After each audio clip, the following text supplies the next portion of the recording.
তো এখন এই যে আমি বসেছি, এই এত মাল সব হচ্ছে প্যাকিং করবো। এখন এই খাটে বসলাম কেন, ওই নিচে তো পা ঝুলিয়ে, ওখানে তো দাঁড়িয়ে করতে হবে, পা ঝুলিয়ে গেলে তো ফুলে যাচ্ছে, এমনি পাটা পুরো ফুলে রয়েছে, পুরো কমেনি পা ফোলা।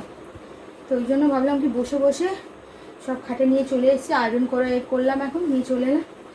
এই মালগুলো দিলে আর হচ্ছে নিউ টাউনের তাহলে সব নিউ টাউনে আর দুটো মাল আছে, একজনের শর্ট লেগে দুটো মাল আছে, পরের দিন যখন ইউএসজি করতে যাবো তখন তারটা দিয়ে দেবো। আর কালকে যাব, কালকে নিউ টাউনের সব মাল মানে মোটামুটি শেষ, পুজোর মাল শেষ।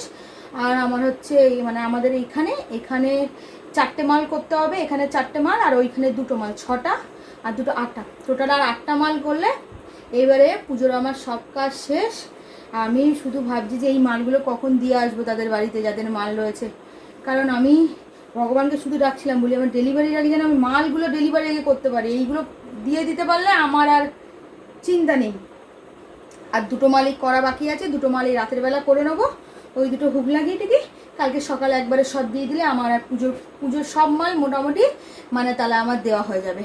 আর এখন যা মাল নিচ্ছি সেইগুলো তো আবার সেই মানে এখন মাল কাজ করব, এখন মাল নিয়ে আসছি, এই যাদের মাল দেবো তাদের থেকেও মাল নিয়ে আসবো, সেইগুলো মানে তাদের আর মানে পুজোতে তো লাগবে না, কালী পুজো দেওয়া এইগুলো লাগবে না। আমি কেন বলে দিয়েছি যে আমি দিতে পারবো না, কালী পুজোতেও দিতে পারবো না। এই টাইমে তো আমার ঘরে মাল ভর্তি থাকে, আমি কালী পুজোর মাল করি, লক্ষ্মী পুজোর ভাইফোঁটার মালগুলো তো এখন করি, কিন্তু এইবারে তো আর করতে পারবো না, কারণ এই কখন ডেলিভারি হয়ে যাবে তো কখন তো আমার ঠিক নেই, মানে সেই কালকেই ধরো মাস পড়ে যাচ্ছে, আর বেশি দিন তো হাতে নেই, তাই জন্য আমি আর রিস্ক নিলাম না।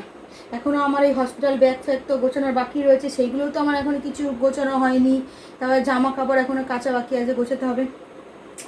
তো এইগুলো দিয়ে দেবো, দিয়ে দিলে আমার শান্তি, আমার আর তাহলে কারো কাছে গালাগালি শুনতে হবে না, কারণ যার কাছেই দেবো না তার কাছে আমারও গালাগালি শুনতে হবে। তো চলুন সব মালগুলো এই এখন প্যাকিং করে বিল করবো, এখন বিল করে প্যাকিং করে সব কাস্টমারদের পাঠিয়ে দেবো, কালকে একেবারে গিয়ে সব দিয়ে আসবো। তো এখানেই শেষ করলাম।